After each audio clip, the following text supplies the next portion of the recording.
Et One Life, en fait, c'est une équipe d'aujourd'hui 150 personnes avec, je dirais, 10 milliards d'actifs sous gestion. Plus on est riche, plus on peut avoir de typologies d'investissement différentes. Ce que j'ai pu constater, c'est plutôt ce côté haute couture, en fait, oui. du contrat. C'est vraiment du sur-mesure. Quand on pense que les meilleurs contrats d'assurance vie français ont quoi, 15, 20 sociétés de gestion maximum en mandat de gestion, Ouais. tu me dis, vous en avez 200, 250. C'est un peu comme si on était en Ferrari et qu'on était bridé à 50 à l'heure. On voit qu'aucun contrat ne se ressemble. Bonjour à tous. Aujourd'hui, je suis ravi d'être avec vous et avec Anne-Carine Poligny-Gentil, responsable des partenariats France chez One Life. Bonjour Anne-Carine. Bonjour Philippe, merci pour cette invitation. On va parler d'assurance vie au Luxembourg, d'assurance vie de droit luxembourgeois ou encore luxembourgeoise. Une enveloppe d'investissement effectivement réalisée à destination d'une typologie d'investisseurs plutôt aisée. Alors on verra vraie idée ou fausse idée, mais pour l'instant, que peux-tu nous dire de One Life et de l'assurance vie déjà en introduction ? Alors, One Life, tout d'abord, est un assureur luxembourgeois qui a 33 ans d'existence sur la place luxembourgeoise. Nous sommes aujourd'hui filiale du groupe Apicil depuis 2019. Et One Life, en fait, c'est une équipe d'aujourd'hui 150 personnes, basée principalement à Luxembourg, avec, je dirais, 10 milliards d'actifs sous gestion et des marchés d'expertise en Europe, qui sont aujourd'hui au nombre de 8 marchés d'expertise, puisqu'on travaille bien sûr en France et au Luxembourg, mais aussi en Belgique. One Life est le premier assureur luxembourgeois, en Espagne, au Portugal et dans 3 pays nordiques que sont la Finlande, le Danemark et la Suède. Super, ah oui, donc très international déjà dans l'approche. Qu'est-ce que tu peux nous dire déjà rapidement sur l'assurance vie au Luxembourg ? Qu'est-ce qui fait la différence par rapport au contrat d'assurance vie de droit français, un petit peu de monsieur et madame tout le monde ? Alors, l'assurance vie luxembourgeoise, au niveau du cadre fiscal, est très clairement similaire à ce qu'on connaît en France. Ce qui va véritablement changer, c'est le cadre légal du secteur de l'assurance. Pourquoi ? Parce que le Luxembourg permet une protection singulière du patrimoine du souscripteur grâce à une mécanique qu'on appelle en fait le triangle de sécurité et le super privilège du souscripteur. Donc ces 2 points ont fait, une certaine notoriété de l'assurance vie luxembourgeoise parce qu'il y a un environnement très protecteur qui attire effectivement les investisseurs, internationaux. Mais oui. Alors, triangle de sécurité, effectivement, qu'est-ce que c'est concrètement ? Alors, le triangle de sécurité, c'est le fait pour un souscripteur du contrat d'avoir ses actifs qui sont déposés auprès d'une banque dépositaire, mais sur un compte isolé, contrat par contrat. Donc, ces actifs, en fait, sont vraiment séparés de ceux de l'assureur et de la banque dépositaire qu'il va choisir. Et ces actifs déposés et transformés en unités de compte vont donc être protégés sans plafond par rapport à ce qu'on peut connaître, dans l'environnement européen. D'accord, donc par rapport en fait à un contrat d'assurance vie en France, il n'y a pas cette notion de garantie, entre guillemets, à hauteur de 70 000 € par assuré, on est d'accord ? Tout à fait. Le triangle de sécurité protège en fait le nombre d'unités de compte déposées par le souscripteur du contrat auprès de la banque dépositaire. Une garantie illimitée, quelque part. Tout à fait, à partir du moment où les actifs sont véritablement déposés en unité de compte. Ça, c'est important. D'ailleurs, ça me fait penser, est-ce qu'on peut avoir des fonds en euros dans un contrat d'assurance vie au Luxembourg ? C'est possible d'avoir un fonds euro dans un contrat luxembourgeois. Il y a 2 possibilités avec des fonds euros qui sont réassurés en France et d'autres qui sont réassurés au Luxembourg. Ça fait une différence, ça, par rapport à la loi Sapin 2, de fait que le fonds euro soit réassuré en France ou pas ? La loi Sapin 2, en fait, sur les contrats français, permet à certains assureurs ou permettrait à un assureur de demander en fait un blocage des capitaux, 3 mois reconductibles 3 mois pour avoir le temps en fait de liquider des positions et de donner droit en fait au rachat demandé par les souscripteurs. Donc cette loi Sapin 2 s'applique sur les fonds euros français. Donc un contrat luxembourgeois qui posséderait un fonds euro réassuré en France serait de facto soumis à la loi Sapin 2. Ce qui n'est pas le cas des fonds euros, réassurés au Luxembourg. Donc effectivement, une garantie illimitée et en plus une protection contre la loi Sapin. Donc c'est déjà dans l'environnement un petit peu actuel, parfois un peu anxiogène qu'on peut avoir, c'est quand même un bon argument à mettre en avant. Tout à fait. Donc ça, c'est pour toi vraiment la première force en fait, du contrat luxembourgeois, c'est la protection qu'offre le Luxembourg par rapport aux investisseurs en fait. Tout à fait. Le deuxième point fort du contrat luxembourgeois, ce sera ensuite véritablement pour un investisseur d'avoir accès à ce qu'on appelle une architecture ouverte sur les sous-jacents financiers, sur les investissements financiers qu'il va pouvoir faire, puisqu'il existe 2 compartiments sur le contrat luxembourgeois qu'on appelle le fonds interne dédié et le fonds d'assurance spécialisé, qui sont des univers qui permettent véritablement un choix très personnalisé des actifs financiers en fonction du souscripteur. C'est pas uniquement effectivement des supports, une liste d'unités de compte qu'on peut trouver comme un contrat de droit français en fait tout simplement. Là, l'univers il est là aussi en quelque part un peu illimité. On peut mettre ce qu'on veut. Complètement, on a un large choix, que ce soit en matière d'OPCVM, de TF, de produits structurés, de titres vifs, de private equity. Cependant, il faudra toujours regarder de près, je dirais, la catégorie de l'investisseur, la catégorie du souscripteur. Et ça, c'est effectivement déterminé par la réglementation luxembourgeoise. Ah, c'est la fameuse circulaire L15-3.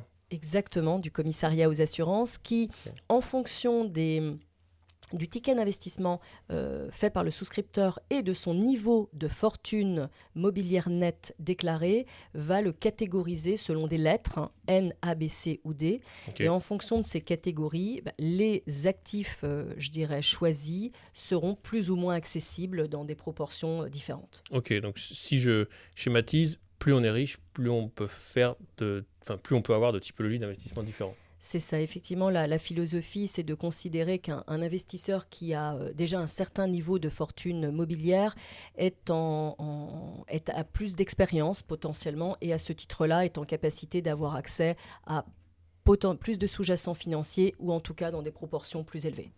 FID, FAS, donc fonds interne dédié, fonds d'assurance spécialisés. On peut parler aussi de FIC, parfois, des fonds internes collectifs, il me semble. Tout à fait. Les fonds internes collectifs qu'on retrouve plutôt dans un univers, cette fois-ci, de gestion collective, sont des fonds qui peuvent être créés alors ou à l'initiative de l'assureur avec une société de gestion sur une thématique identifiée qui peut être intéressante pour les clients, mais aussi à la demande de clients ou de cabinets avec lesquels on peut travailler et qui souhaitent créer en fait un fonds dédié qui sera proposé à l'ensemble de leurs clients.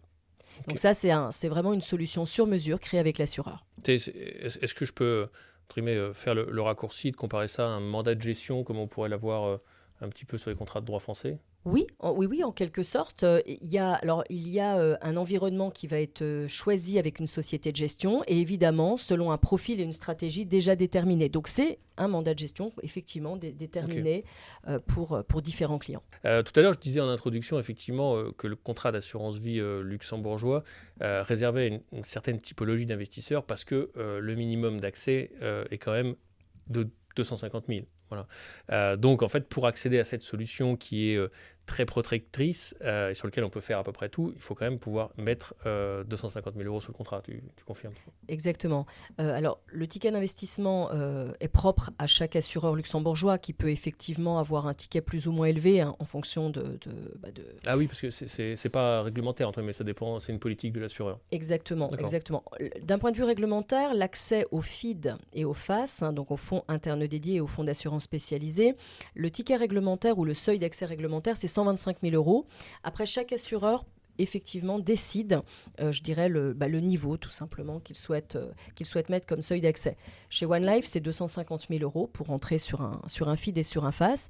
Okay. Et il faut effectivement, alors ça par contre c'est réglementaire, que le client, que le souscripteur du contrat ait au moins 250 000 euros de fortune mobilière nette déclarée. Ça c'est vraiment important et réglementaire, c'est-à-dire qu'un client qui n'aurait pas ce niveau de fortune mobilière nette ne pourrait pas accéder au FID et au FAS. Et justement, cette notion de net, parce que je sais qu'on a déjà eu l'occasion d'en discuter, est-ce que tu peux nous la préciser ? Parce qu'il y a une question de passif aussi qu'on déduit en fait. Oui, tout à fait. La fortune mobilière nette, c'est évidemment tout le financier, on va dire tout l'environnement financier d'un client, mais il faut qu'il retire normalement donc, toutes les dettes de toute nature de son patrimoine. Y compris immobilière. Effectivement, normalement. Okay. Tout à fait. Ah ouais, donc on déduit en fait le passif immobilier de sa fortune mobilière pour pour déterminer en fait l'accès et la classe, hein, N, A, Exactement. B, C, D. Ok, Exactement. très clair. Super, top. Alors, très intéressant.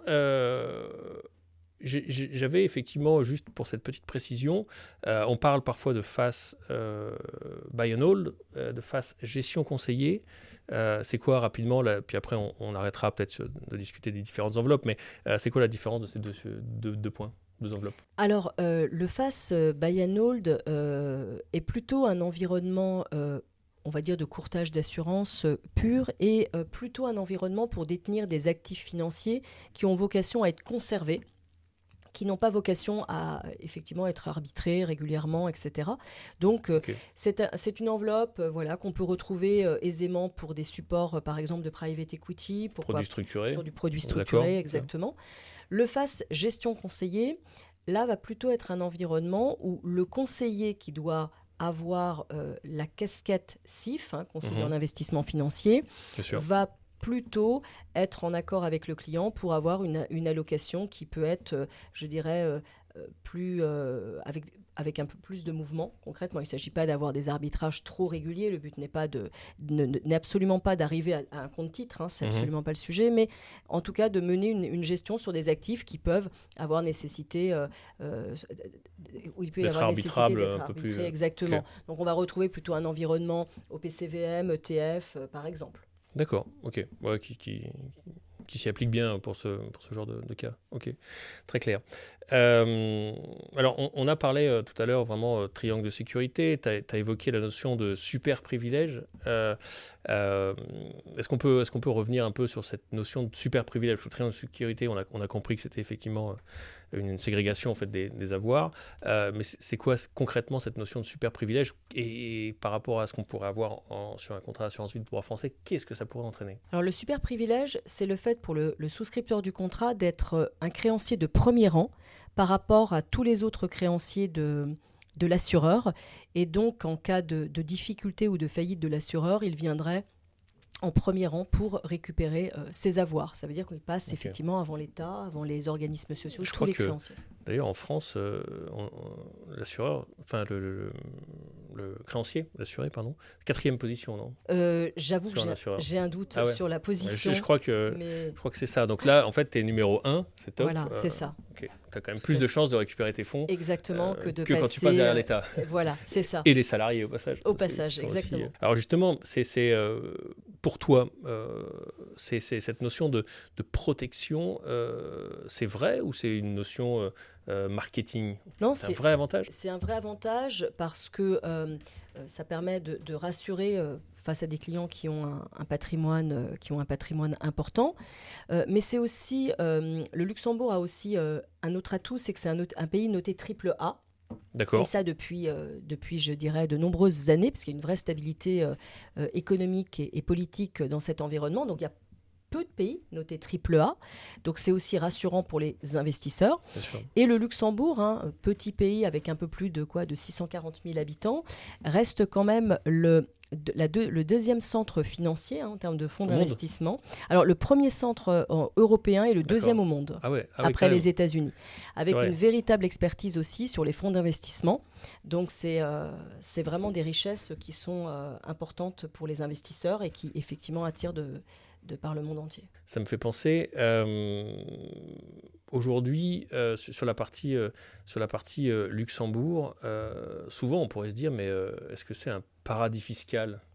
Est-ce que alors, hormis les obligations de déclaration des contrats à l'étranger, peut-être on aura l'occasion d'en revenir, parce que ça, il faut quand même faire attention, puis l'administration fiscale, avec les échanges de données maintenant, elle ne pardonne pas.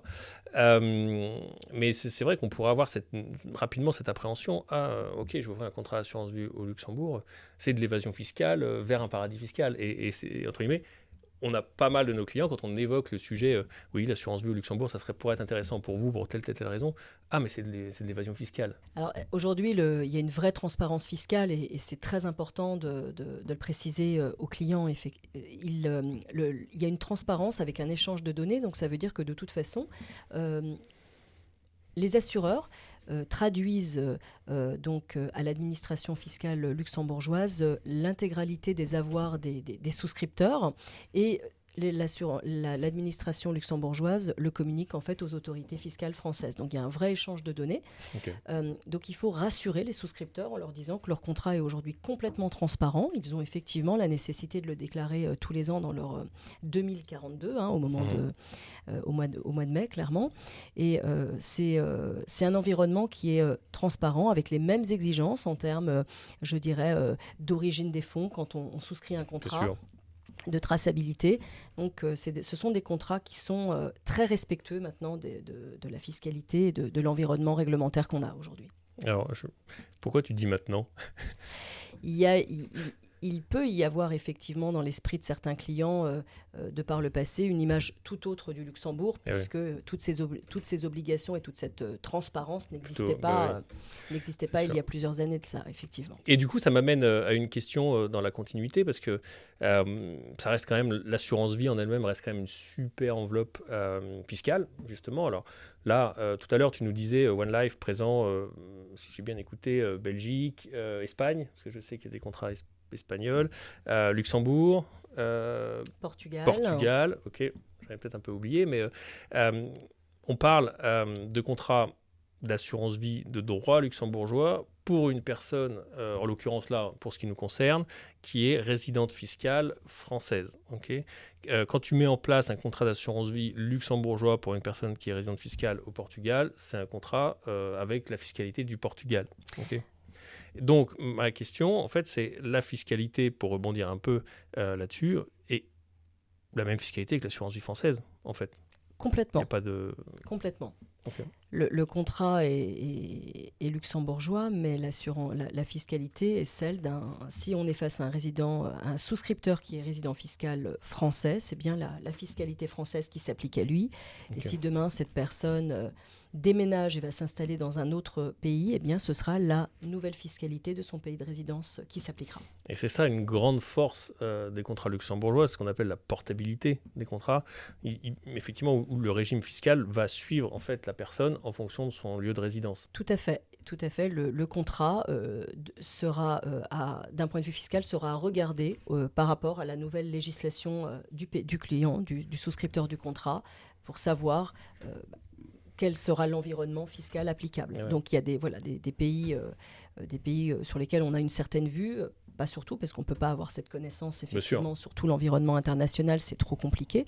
Donc quand on a une certaine vue, on peut accompagner le client, et sinon c'est évidemment du ressort du souscripteur de s'inquiéter au moment de son déménagement auprès d'experts locaux pour savoir quelle sera la fiscalité applicable. Parce qu'il y a même des pays où l'enveloppe même d'assurance vie en fait n'est pas reconnue. Et ça peut avoir des enjeux notamment assez importants par rapport à la clause bénéficiaire. Complètement.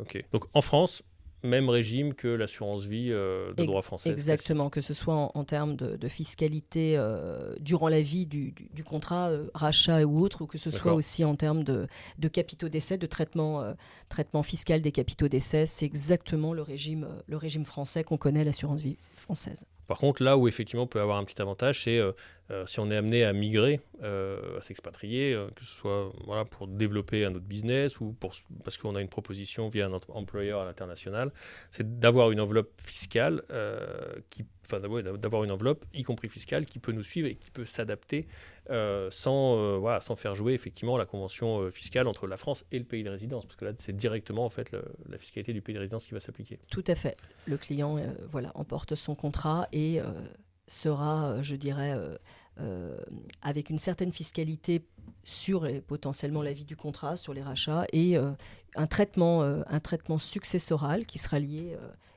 effectivement au régime du pays en question. Et du coup, ça m'amène une question. Vos clients sont plutôt des clients effectivement qui ont vocation à s'expatrier ou plutôt des clients français? C'est quoi, je dirais, la typologie du client type chez One Life? Alors, c'est très varié puisque nous travaillons sur plusieurs marchés. Concernant la France, nous avons effectivement une grande dominante de clients résidents fiscaux français. Nous avons aussi des conseillers. Alors, nous ne travaillons qu'avec des conseillers, donc des conseillers en gestion de patrimoine français, mais ces derniers peuvent avoir aussi une clientèle à l'étranger. Bien sûr. Donc, nous avons aussi évidemment quelques contrats, quelques cas de clients qui sont ou déjà expatriés ou qui ambitionnent de s'en aller. Là, pour le coup, quand on est résident fiscal français, l'assurance vie au Luxembourg, sur cette partie-là, ne gagne pas, si on fait le match. Tout à fait. Elle gagne sur plein de trucs, mais voilà, pas là-dessus. l'aspect fiscal, aucune différence. Dans l'enveloppe globale aujourd'hui de l'assurance vie au Luxembourg, est-ce que c'est un contrat qui coûte cher, qui coûte plus cher qu'un contrat français dans son fonctionnement? Alors après, on peut rentrer dans le détail, bien sûr, mais... Alors, le contrat luxembourgeois va avoir un niveau de frais supérieur par rapport au contrat français lié à la banque dépositaire. D'accord. Dans un contrat luxembourgeois, on va avoir les frais de gestion du contrat. Bon, ça, c'est quelque chose de similaire à l'assurance vie française. Pour peu que nous ayons choisi l'enveloppe FID, fonds interne dédié, il y a une société de gestion qui va prendre ses frais de mandat. Ça, je dirais que c'est aussi similaire à ce qu'on connaît sur l'assurance vie française, qui peut aussi pratiquer le mandat. Et on va avoir par contre la banque dépositaire, qui n'existe pas dans le schéma du contrat français. La banque dépositaire qui, elle, va prendre ses frais aussi, principalement des droits de garde annuels. Donc, c'est une strate de frais supplémentaires. Cependant, le contrat luxembourgeois, si on prend par exemple le cas du FID, le FID permet de travailler avec les parts les moins chargées. Donc, quand on est sur de l'OPCVM, on va parler de parts clean share ou de parts institutionnelles. Oui. Il est possible de gérer des FID en ETF ou en titre vif, ce qui allège, je dirais, les frais pour le client. Donc, ce n'est pas si simple, ce n'est pas si évident que cela. On ne peut pas faire un raccourci voilà, comme ça. De dire que le contrat luxembourgeois va coûter plus cher au client, puisqu'effectivement, il faut regarder tous ces paramètres-là. Et le comparer aux frais globaux, je dirais, sur les différents fonds du contrat français. Oui, alors c'est vrai qu'effectivement, quand on parle de TF, souvent c'est un peu moins chargé. Quand on parle de par clean share, effectivement aussi. Donc voilà. Et aujourd'hui, tiens, juste comme ça, on peut dans un FAS buy and hold, aujourd'hui, on peut accéder à combien de supports à peu près? On dit, tout à l'heure, on le disait encore, qu'on peut à peu près tout référencer. Mais aujourd'hui, on parle de quoi? On parle d'un bon contrat français. C'est quoi? C'est 1000, 1500, 2000 supports accessibles, on va dire, pour les meilleurs. Si je veux faire un FAS au Luxembourg, je peux mettre jusqu'à combien de supports? Dans l'absolu, si on parle d'OPCVM, par exemple, il y a pas de limite. Si on est sur ce qu'on appelle du UCIT, tout ce qui est OPCVM sous directive européenne, eh bien, il n'y a pas de limite. On peut aller chercher l'OPC qu'on souhaite. Okay. Il faut vérifier avec la banque dépositaire qu'elle soit en capacité d'ouvrir tous les fonds qu'on souhaite. Mais ça, c'est des choses qu'on sait travailler avec les banques dépositaires avec lesquelles on est en convention. Ok, donc on peut quand même mettre... Alors, qu'est-ce qu'on ne peut pas mettre, justement? Alors, les actifs, je dirais, illiquides, donc les fonds, par exemple, private equity, sont des actifs qui doivent être en général quand même vérifiés par l'assureur luxembourgeois. Parce que l'assureur luxembourgeois, comme ce sont des actifs illiquides, a ses propres conditions pour je dirais, les référencer. Ça va être quelque chose de similaire sur tout ce qui peut être aussi actions ou obligations non cotées. D'accord. Donc, des club deals, par exemple, des club deals sous forme obligataire. Tout ça doit être avalisé par l'assureur parce qu'effectivement, il y a des paramètres qui sont propres à chaque assureur et qui sont regardés avant de rendre un support ça, éligible. C'est propre à l'assureur. C'est pas lié effectivement à la circulaire au Luxembourg. Ce sont des actifs qui peuvent être détenus dans le contrat luxembourgeois, mais chaque assureur peut avoir sa grille d'acceptation avec différentes conditions parce qu'on est sur des actifs illiquides. Donc ça, c'est vrai que c'est important. Ce qui ne peut pas être détenu dans un contrat luxembourgeois aujourd'hui, ce sont par exemple les SCI et les SCPI. Ah oui, alors Alors, qu'on voilà. en met entre guillemets facilement Dans le des contrat contrats de droit français. bien sûr. Alors parce que plutôt pour des raisons fiscales, hein, parce que ce sont des sociétés, je dirais, transparentes d'un point de vue fiscal, donc c'est pour ça que les assureurs luxembourgeois sont assez réfractaires là-dessus. On ne détiendra pas non plus d'immobilier physique, par exemple, dans un contrat luxembourgeois. Donc on est voilà, sur des actifs et sur des sous-jacents déjà très larges, mais il peut y avoir quelques exceptions. Et les cryptos?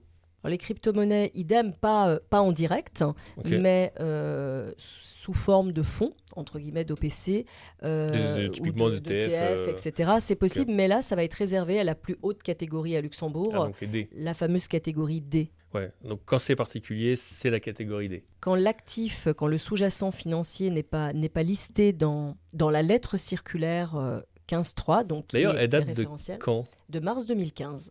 Ah, ça commence à faire, parce qu'il y en a des trucs qui sont sortis Voilà. depuis. Voilà. Je comprends mieux pourquoi il en faudrait une nouvelle version, Voilà. en fait. Ok, d'accord. Donc ça fait 10 ans, il faudrait quand même faire une petite update, parce qu'il y a pas mal de classes d'actifs nouvelles qui sont arrivées, quoi. C'est quoi pour toi le profil type patrimonial d'une clientèle qui aurait un intérêt, pour ceux qui nous écoutent, à s'intéresser au Luxembourg plutôt qu'à s'intéresser à un contrat d'assurance vie de droit français? Alors, les clients qui ont, si on reparle des catégories, les clients qui ont au moins, je dirais, 1 250 000 euros de fortune financière, et des clients qui ont par exemple déjà plusieurs contrats d'assurance vie en France, ça peut être intéressant en termes de diversification, parce qu'ils vont pouvoir venir chercher d'autres sous-jacents que ce qu'ils peuvent avoir dans leur contrat français. Il y a une vraie personnalisation dans le contrat luxembourgeois, surtout quand on est dans cette strate d'investisseurs. Donc, à minima, un investisseur catégorisé C ou D, ce qu'on évoquait tout à l'heure. Ces investisseurs vont avoir un panel très large, en fait, à leur actif. À quelques exceptions près, ils peuvent faire presque tout faire. Voilà. Ils vont aussi pouvoir choisir une autre devise que l'euro sur leur contrat. Oui, c'est vrai, point quand même. Donc c'est aussi un point fort, parce que quand on a un certain patrimoine financier, la diversification patrimoniale, ça peut être aussi d'aller chercher une autre devise que l'euro. Bien sûr. Et puis d'aller véritablement chercher d'autres actifs financiers que ce qu'ils connaissent dans leur contrat en euros. L'assurance vie française aujourd'hui est encore en grande majorité en termes d'encours sur du fonds euro. En grande majorité. Bien sûr. Il y a aussi eu beaucoup d'engouement sur les supports immobiliers, que ce soit les SCI ou les SCPI. Dont on peut déchanter un peu au passage. Voilà, et ces actifs en fait qui ne sont pas forcément, je dirais, ce qu'on vient chercher dans le contrat luxembourgeois, c'est vrai que justement on va venir chercher plutôt des actifs plus d'investissement peut-être un peu plus risqués, mais ETF, titres vifs, private equity, produits structurés sur mesure. Et c'est là où justement on va pouvoir faire la différence par rapport à l'assurance vie française. Ah oui, l'assurance vie française, c'est pour l'investisseur français, quoi. Du fonds en euros, des actifs immobiliers. Oui, mais on commence un peu à avoir des unités de compte, à avoir certains produits qui... Les contrats s'ouvrent à beaucoup de choses maintenant, mais c'est vrai qu'en tout cas, quand on regarde aujourd'hui les encours qui sont portés sur l'assurance vie française, c'est encore à 80% sans problème en fonds euros. Donc c'est plutôt un profil avec des moyens financiers et un profil plutôt d'investisseur au sens propre du terme. Tout à fait. Investisseur moyen, long terme qui vient chercher d'autres sous-jacents financiers que ce qu'il a pu faire dans son contrat français. Donc c'est pas forcément ta première réponse, c'est pas la protection du Luxembourg. C'est pas ton premier argument. Non, mon premier argument, c'est plutôt l'architecture ouverte financière. D'accord.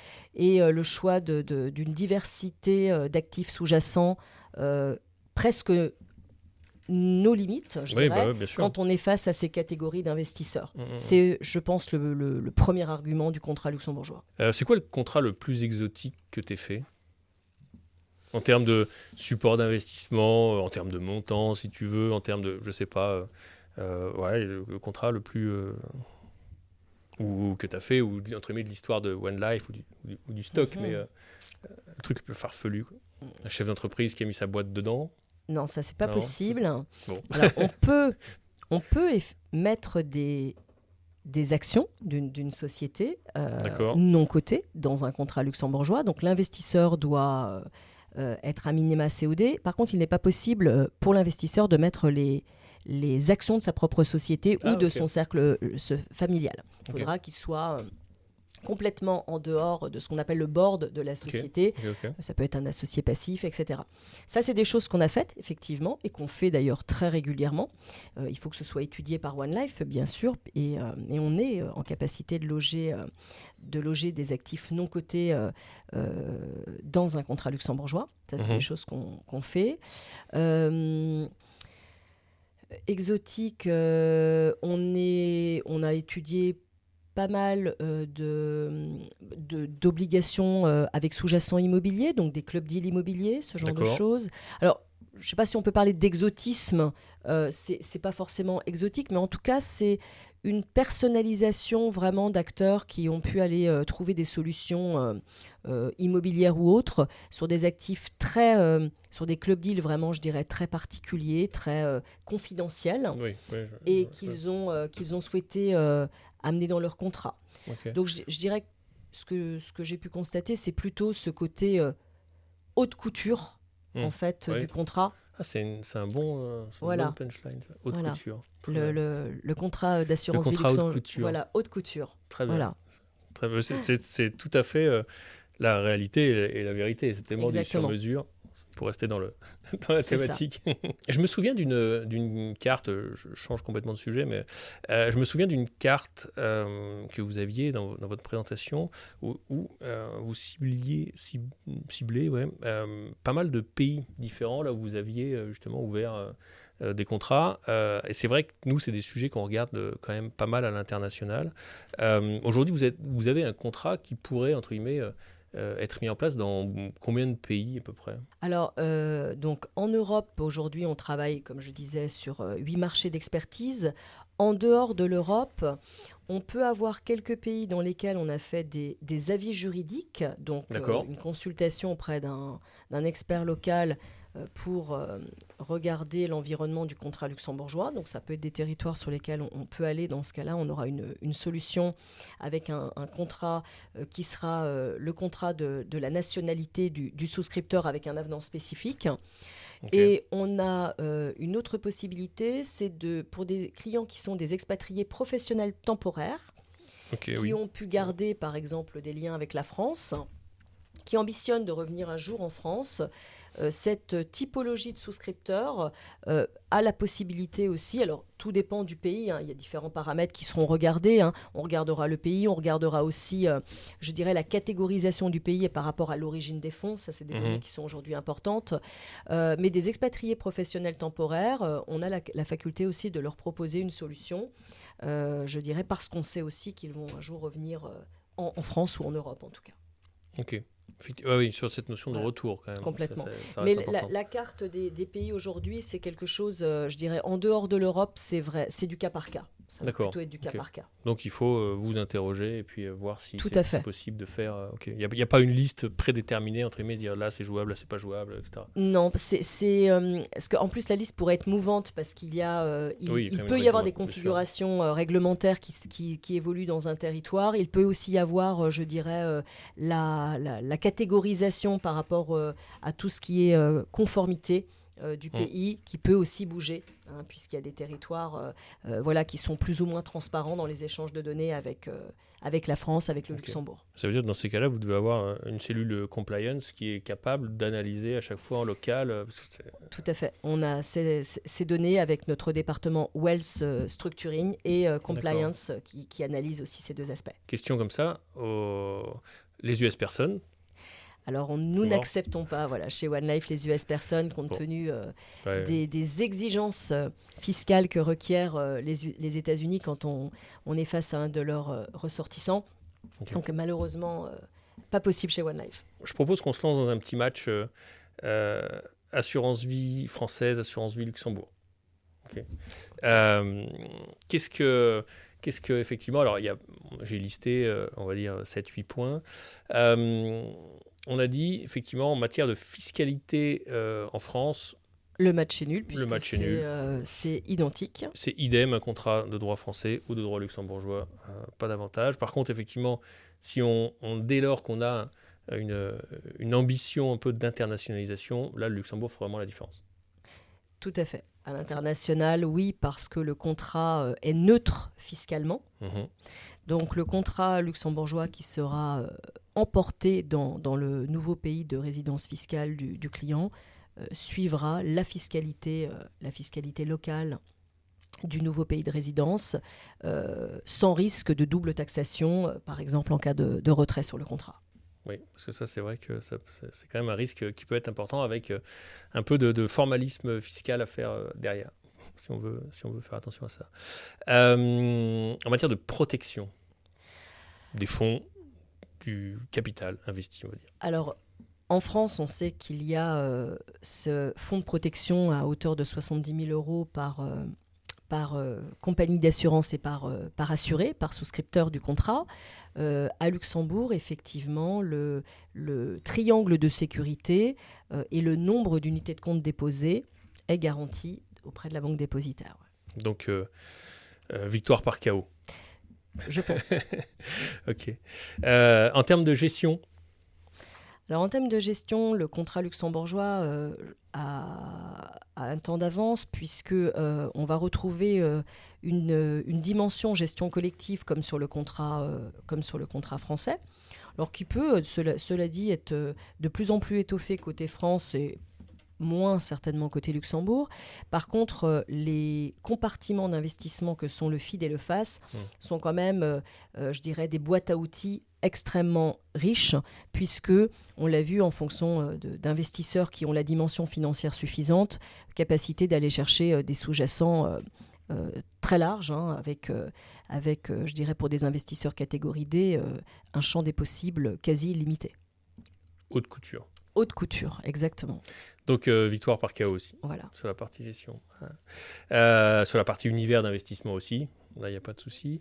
Tu nous disais tout à l'heure qu'il y avait potentiellement, d'ailleurs, je ne sais pas, chez One Life, vous avez des fonds en euros? Non. Non, c'est bien ce qui me semblait. Non. Hein. Je sais pas, parce que quand tu disais fonds en euros réassurés au Luxembourg, je réfléchissais, mais ouais. Non, nous n'avons pas de fonds euros chez One Life. Donc, si on veut, entre guillemets, un fonds en euros, on ne va pas au Luxembourg. C'est exactement ce que tu disais. On ne recherche pas ça, on ne recherche pas de support immobilier, on ne recherche pas de fonds en euros. Si on veut être en fonds euros, il vaut mieux aller chercher les meilleures compagnies, entre guillemets, françaises, et on va faire autre chose au Luxembourg. Voilà. Okay. Et en termes d'accessibilité? Alors, l'assurance vie française est plus accessible. Les tickets d'entrée sur un contrat d'assurance vie française sont plus faibles que sur l'assurance vie luxembourgeoise, mais c'est lié, je dirais, aux catégories, on l'a vu tout à l'heure, d'investisseurs. Hein. Effectivement, le FID et le FAS nécessitent un certain niveau de patrimoine financier pour pouvoir avoir ce champ des possibles. Donc, l'investisseur doit être plus fortuné pour investir au Luxembourg, c'est vrai. Ça, c'est sûr. Alors, c'est vrai que toi, tu me disais tout à l'heure plutôt 250 000. Mais c'est vrai qu'il y a certains contrats luxembourgeois sur lesquels on a un accès plus faible, pour le coup. Mais j'oserais dire, ce n'est pas des vrais contrats luxembourgeois. Dans le sens où, pour accéder au FAS et au FID, ce qu'on va aller vraiment chercher, c'est pas ça. On va se retrouver dans des fonds collectifs, sur un contrat avec des unités de compte un petit peu classiques. Et pour des enveloppes un peu plus faibles, d'ailleurs, je crois que même chez One Life, vous avez une accessibilité plus faible. En fait, c'est pas intéressant.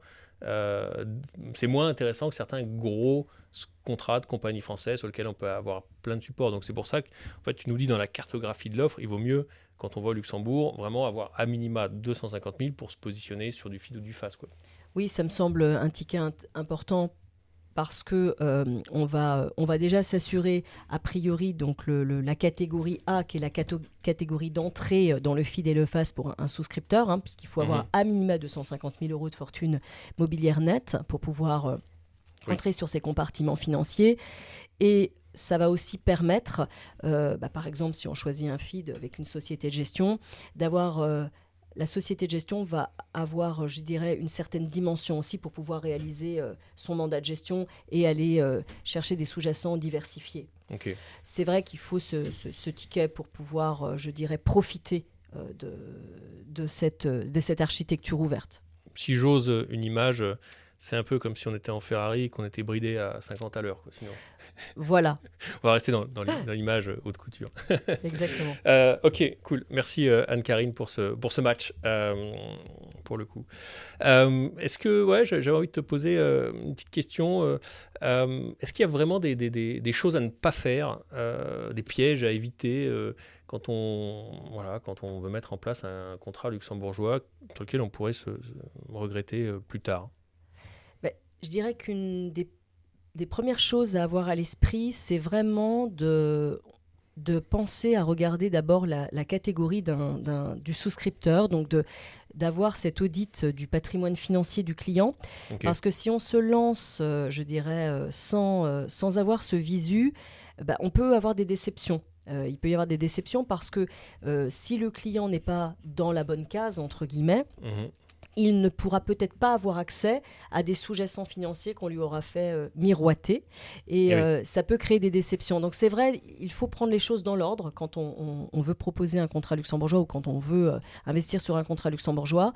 Prendre le temps de regarder la catégorie d'investisseurs pour savoir ensuite ce qu'on peut proposer, ce qu'on peut ouvrir comme tiroir financier et quels sont les sous-jacents financiers auxquels on peut avoir accès. Ça, c'est vraiment le point important parce qu'on parle d'architecture ouverte et d'univers de sous-jacents financiers très large. C'est justement le problème. Quand on peut tout faire, qu'est-ce qu'on fait? Qu'est-ce qu'il faut faire? Exactement. Et donc, il faut avoir commencé par le B à bas et se dire, je regarde dans quelle case je suis et je vois ensuite ce à quoi j'ai accès. Ouais. Pour ne pas avoir de déception, en fait, dans cet univers. C'est pour ça aussi qu'on évoquait, qu'on parlait du ticket à 250 000 euros, parce que ça permet d'avoir une certaine dimension déjà, et donc un choix des possibles assez large. Ok, donc plutôt faire les choses dans le bon ordre, cartographier entre guillemets son patrimoine, voir ce qu'on veut mettre à l'intérieur du contrat, interroger la compagnie, vous interroger, avoir un aval et ensuite on peut mettre les choses en place. C'est vrai que c'est une logique qui est un petit peu différente à ce qu'on peut avoir quand on conseille en fait des contrats français où là au contraire c'est ouvert à partir d'un certain montant. Ensuite, on définit une allocation d'actifs relativement en autonomie et après, c'est mis en place.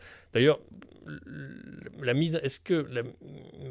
sais ce que tu vas répondre, mais est-ce que la mise en place d'un contrat luxembourgeois aujourd'hui, parce que est plus difficile, plus longue? Alors, chez One Life, vous êtes passé à l'heure digitale très tôt.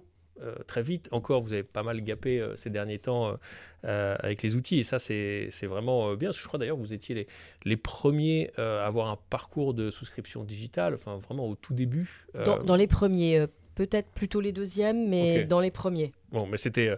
moi, je me rappelle, les premières souscriptions qu'on faisait, il fallait imprimer un dossier de 150 pages. Enfin, c'était hallucinant. Maintenant, tout est digitalisé. C'est quand même bien. Enfin, le Luxembourg, tu le disais tout à l'heure, c'est modernisé là-dessus et c'est très cool. Et même en gestion, enfin, voilà, on voit que de plus en plus... Donc aujourd'hui, est-ce qu'on peut mettre en place un contrat d'assurance vie au Luxembourg aussi facilement qu'un contrat d'assurance vie en France? Alors, d'un point de vue digital, oui, on va vers une simplification et un accompagnement grâce à ces outils digitaux. Il n'empêche que le contrat luxembourgeois nécessite de se poser en amont. D'accord. Parce que, comme tu le disais très justement, à la différence d'un assureur français où on va prendre la liste des fonds et on sait ce qu'on peut faire, on a déjà connaissance des bornes, des délimitations, on ne l'a pas forcément sur le contrat luxembourgeois. Donc il est important de poser le cadre du client, de regarder aussi quel est l'environnement qu'on veut proposer au client. Est-ce que ce sera un feed? Est-ce que ce sera un face? Quels sont les sous-jacents que je veux proposer au client? Donc tout ça nécessite de se poser en amont pour être certain d'avoir les bonnes armes à proposer au client. Et idem sur tout ce qui va être, je dirais, justificatif en fait, sur le contrat luxembourgeois, origine des fonds, traçabilité. Ça nécessite aussi de poser les choses vis-à-vis du client. Donc, un peu plus de préparation, clairement, en amont, sur le contrat luxembourgeois, mais parce qu'on le disait tout à l'heure, on est en haute couture. Donc, il faut prendre le temps de poser les choses, de bien dessiner les choses avec le client. Ok. Donc du coup, effectivement, la mise en place de contrats d'assurance vie Luxembourg est quand même plus sur des circuits de cabinet de conseil en gestion de patrimoine, de family office. Voilà, c'est entre guillemets, on ne peut pas aujourd'hui mettre en place un contrat d'assurance vie au Luxembourg tout seul.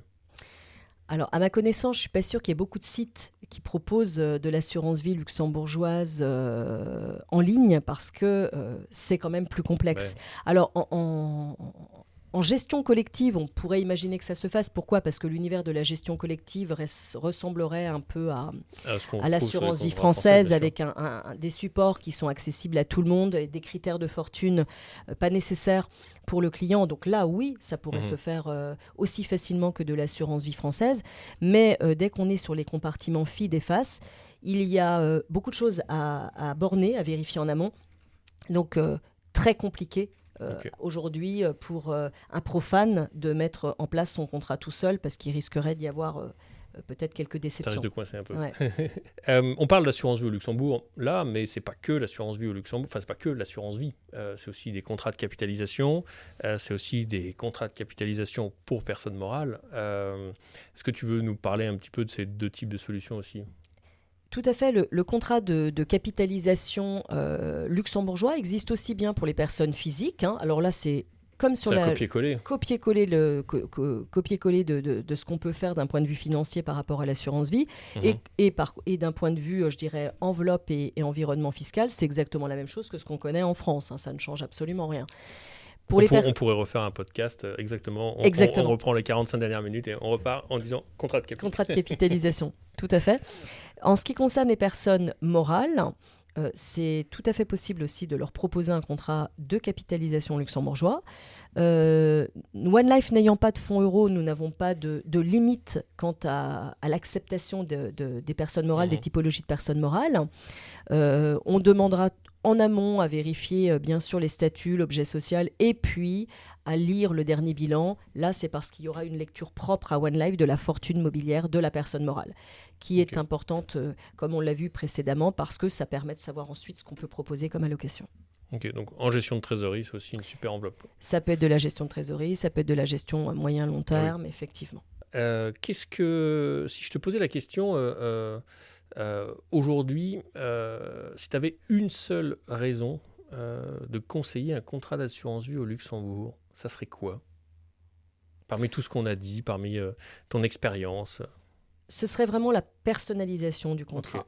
On voit qu'aucun contrat ne se ressemble. Il peut y avoir des sous-jacents financiers qui sont choisis, qui sont similaires entre deux clients, mais il y aura toujours une différence parce que tel client va vouloir tel fonds de private equity, tel ETF. Le niveau des frais aussi est personnalisable sur un contrat luxembourgeois. Oui. La devise. Donc en fait, c'est vraiment ce sur-mesure, cette personnalisation du contrat qui permet de dire à vos clients que son contrat, ça va être son contrat à lui et que personne d'autre n'aura le même. Ok. D'ailleurs, ça me fait penser, parce qu'on en a parlé rapidement, mais je trouve pas assez de la multidevise qu'on peut avoir, qui est accessible au Luxembourg. Et c'est vrai que quand on a fait le match Assurance Vie France, Assurance Vie Luxembourg, j'aurais pu en parler, parce qu'on en discutait un petit peu tout à l'heure. Typiquement, le franc suisse a un peu le vent en poupe. Protection, effectivement, contre une dévaluation de l'euro. Enfin, on le voit, on a certains clients qui nous interrogent justement là-dessus. Un contrat d'assurance vie Luxembourg peut être en combien de devises ? Alors, chez One Life, le contrat en lui-même ne peut avoir qu'une devise. Ah oui, c'est la devise du contrat. Voilà. Ah oui, c'est vrai, il faut faire très attention à ça. Parce que... Chez One Life, en tout cas, une seule devise sur le contrat. Pour autant, à l'intérieur même du contrat, quand on est dans ces environnements FID et FAS, il peut y avoir des actifs détenus dans différentes devises, sans problème. Alors, je vais reposer la question. Les devises, vous avez quoi comme accessibilité de devises pour le contrat ? Aujourd'hui, nous proposons donc l'euro, bien évidemment, le franc suisse, le dollar américain, la livre sterling, la couronne danoise et suédoise. Pas le yen ? Non. Ah, je t'ai persuadé. Non, okay. pas le yen. Ok. Ah, c'est qui est quand même pas mal en termes de c'est liste. Vrai. C'est vrai. Donc ça, c'est la devise du contrat. Après, effectivement, à l'intérieur, on a des fonds qui peuvent être dans une autre devise. Complètement. Dans ce cas-là, quand même, attention au change, parce que l'effet change, il peut être un peu fourbe parfois. Okay. Ouais, tout à fait. Ok, donc ça c'est quand même très intéressant parce que c'est vrai que si on veut se protéger contre une dévaluation X ou Y ou jouer une monnaie, etc., voilà, on peut se dire on met une partie en dollars. Exactement. On met une partie en francs suisses. Peut-être une partie en bitcoin bientôt. peut-être. À voir, peut-être. Le avec Luxembourg une a 10 ans de évolution. retard. Donc. Mais c'est un argument pour des clients qui ont la dimension financière adéquate Oui, d'avoir un contrat. Enfin, ils ou à peuvent avoir. l'international. Parce qu'à l'international, des fois, c'est super. Nous, on a des contrats, effectivement, avec des clients expats qui sont payés en dollars. Et c'est vrai que c'est très intéressant. Pour eux d'ouvrir une enveloppe directement en dollars. Où on évoquait tout à l'heure qu'est-ce qui peut faire qu'on vient chercher un contrat à Luxembourg. Ça peut être justement, j'ai plusieurs contrats d'assurance vie en France en euros. Et au Luxembourg, je vais venir faire un contrat en dollars pour avoir une diversification sur la monnaie. Oui, c'est vrai que ça, c'est quand même un point de plus qui met par KO le contrat d'assurance vie en France. Pour le coup. Il n'y a pas de match en fait. Quand tu regardes bien, en fonction de la typologie d'investisseurs, il n'y a pas match. Ok, très clair. Comment tu choisirais, toi, ton contrat ? Mets-toi dans la peau d'un de nos clients, mets-toi dans la peau d'un investisseur. Comment tu choisirais ton contrat ? Je choisirais mon contrat sur des... Alors, clairement, sur du feed, sur du FAS, ça c'est sûr. Sur une autre devise, effectivement, pour changer par rapport à ce qu'on peut connaître sur l'assurance vie française. Et j'irai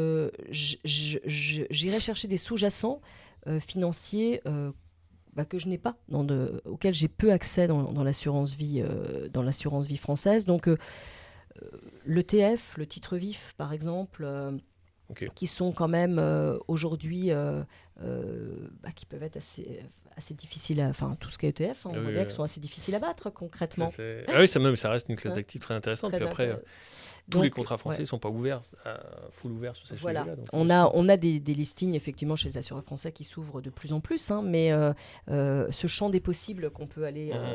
les ETF avec aujourd'hui des thématiques que sont la cybersécurité, que sont tous ces thèmes très porteurs, permettent d'aller chercher des sous-jacents qui sont quand même, certes volatiles, mais quand même avec des potentiels de capitalisation très intéressants. Ouais, c'est vrai qu'aujourd'hui, on voit des ETF classiques qui répliquent des indices globaux, mais après des ETF très ciblés. Aujourd'hui, sur les assurances françaises, il y en a très très peu, voire pas du tout, concrètement. Okay. Et si on veut être accompagné, le FID le permet avec une société de gestion qui sera potentiellement experte sur le sujet. Qui fait que de la gestion ETF, le cas échéant. Tout à fait.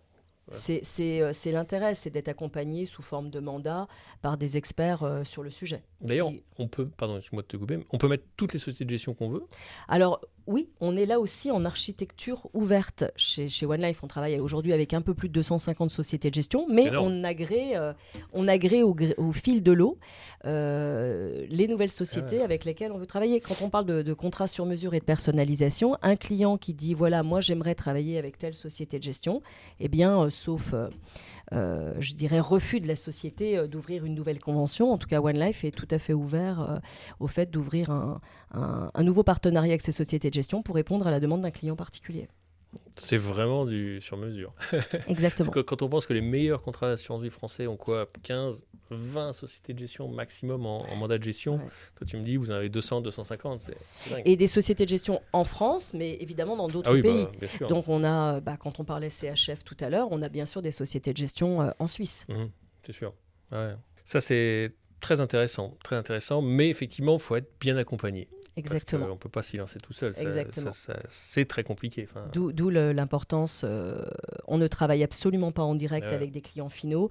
C'est forcément intermédié avec des conseillers en gestion de patrimoine indépendants ou avec des family office qui sont justement là pour accompagner le client et le conseiller sur tous ces aspects. Ok. J'avais une petite liste d'idées reçues. Je voulais savoir ce que tu en pensais. Alors, je vais commencer doucement, parce qu'il y en a une que indirectement tu viens de répondre. La gestion de contrat luxembourgeois est plus complexe qu'une gestion de contrat français. Oui, je dirais que oui, c'est plus compliqué parce que on peut mettre tellement de choses dans le contrat que c'est plus complexe parce qu'effectivement, il faut vérifier. Surtout si on regarde le FAS, le fonds d'assurance spécialisé, où là, il y a beaucoup de choses à vérifier pour le client. Donc oui, c'est plus complexe de manière générale. Plus complexe, ok. Je vais en avoir une autre, mais là, elle est compliquée dans la réponse. Les contrats luxembourgeois sont-ils plus risqué que les contrats français? Si on imagine du fonds euro à capital garanti, liquidité immédiate, et qu'on a à côté d'un contrat luxembourgeois à 100% actifs exposés, Clairement, oui, mais il n'y a pas photo. en fait, c'est pas le contrat luxembourgeois qui va être plus risqué, ça va être vraiment le choix des sous-jacents financiers qui va Eh oui, qu'est-ce qu'on y met à l'intérieur? Exactement. Ok. C'est la boîte à outils en elle-même n'est pas plus risquée, c'est le choix des actifs financiers. Ok, très, très, très clair. Mais on a quand même une meilleure protection aussi de nos avoirs au Luxembourg. C'est vrai. C'est quand même... Ok. Tiens, il n'est pas possible de faire des rachats sur un contrat d'assurance vie au Luxembourg. C'est tout à fait possible. Ok. Ça peut être un peu galère. Alors, tout dépend de l'assureur.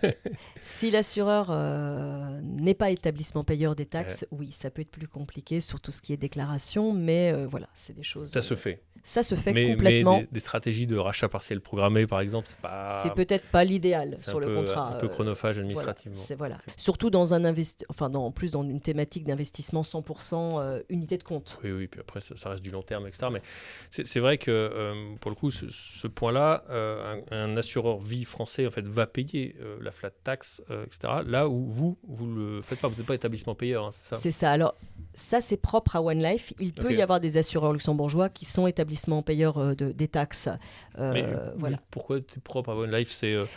Ça va le devenir ou c'est politique? C'est quelque chose qu'on aimerait faire évoluer. Tout à fait. Parce que c'est vrai que... Bon, après, il faut faire un formulaire spécifique dans un délai imparti, etc. On a discuté tout à l'heure.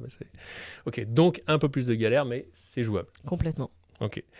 Et j'en ai une dernière. Les contrats luxembourgeois sont réservés aux expatriés.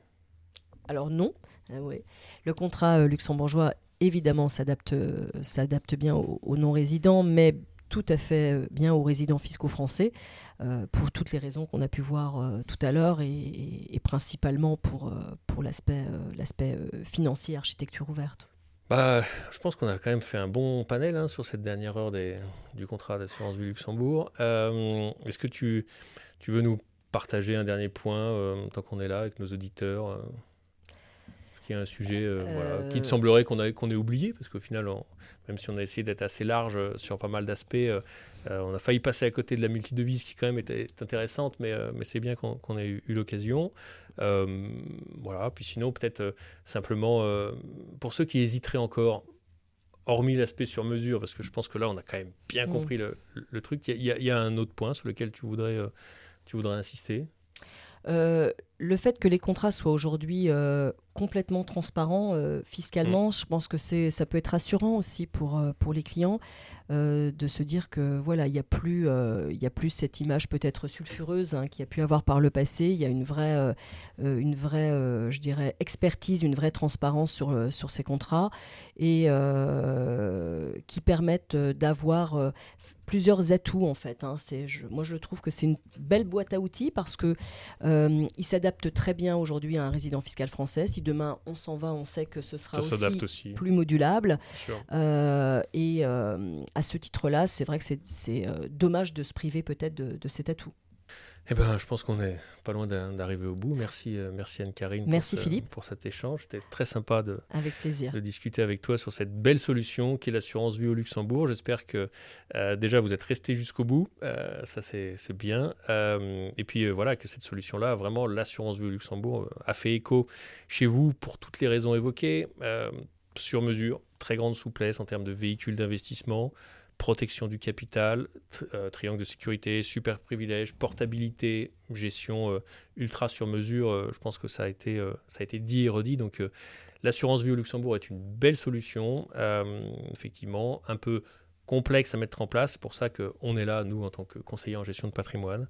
Donc voilà, n'hésitez pas à nous solliciter. Et encore une fois, merci beaucoup Anne-Karine d'avoir été avec moi sur ce podcast pour ce bel échange concernant l'assurance vie au Luxembourg. Merci Philippe, c'était un plaisir.